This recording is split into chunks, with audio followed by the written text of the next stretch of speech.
Jajpur NC college छकठारू गरियापुर छक पर्यंत थिबा मुख्य रास्ता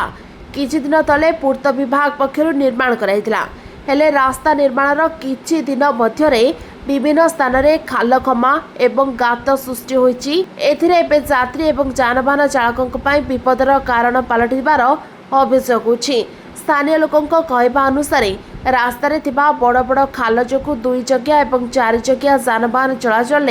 अनेक असुविधार सम्मुखीन होउछन्ति। अनेक समय जानबाहन खाल पड़ी राति समय एवं वर्षा दिने रास्तार खालगुड़िक पानी रे ढांकी हो जाइतिबारु गाड़ी चालक माने खालर गभीरता को सठिक भाव में जानी पारनाती। फल जे कौनसी समय बड़ धरणर अघटन घटिबार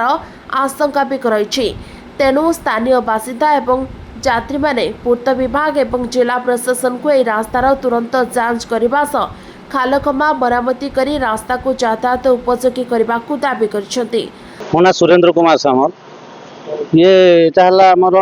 जाजपुर मेन रोड एटा गोटे एनएच रोड कुआखिया मेन रोड एटा कह जाए। ये मेन रोड रे कहू गले दिन को शह शह हजार हजार गाड़ी जाऊे बाटे सबू कलेक्टर टू आरंभ करके सबू प्रशासन लोक यही बाटे ही मेन रास्ता जावा आसा कर। मेन कथा है कौन ना ये जो 2 दिन जब वर्षा हो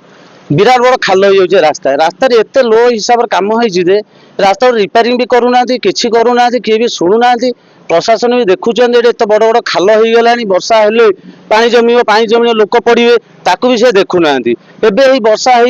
8 दिन हम कंटिन्यू वर्षा चली एत बड़ बड़ खाल होते पानी जमी लोक पड़ी खंडिया खाबरा होती कम से कम मो जानवर बहुत लोक गले मुझे बहुत लोक पठेली मेडिकल को कि लोक जो खंडिया खाबरा होती जिनस भी नष्ट होती काली 2टा ऑटो उल्टी पड़ा ये से जिनस पूरा नष्ट से गाड़ी भर ये माल थी आम तो बहुत कष्ट उठा उठी कर ऑटो विदा कलु। प्रशासन टी नजर दवा दरकार रास्ता कि रिपेयरिंग कर वर्षाटा कमिने रिपेयरिंग करा कि सेटा से किसी नजर दौना टोटाल रास्ता आम से बारिकेड गोटे रखी रास्ता बंद कर बड़ गाड़ी टे बाट न जाऊ बोली बड़ गाड़ी गने उल्टी पड़ुचे बड़ गाड़ी उल्टी पड़ा उठी पार ना सीना छोट गाड़ी उठी पड़े उठी बड़ गाड़ी गने उठी पार आप आखिरे देखुना केमी चिप्स उठिक रास्ता पर पड़ी निजे विजुआल करते केमी चिप्स उठिक रास्ता पर पड़ी माने पिचु उठिक पूरा रास्ता पर थुआ केमी थुआ होगा वर्षा है उठीज पिचु खाल हो रास्ता 100% लो कम हो भल कमटा होता अलग जगह कहीं उठुनी ये जगह खराब कम हो उठी जाऊँगी दोष क्या प्रशासन दोष एठिकार आम मंत्री एमएलए दोष एबार तो सबू जाऊँच समिति जानुंट निजे से देखा कथा। Jajpur Dilip Behera report OT live.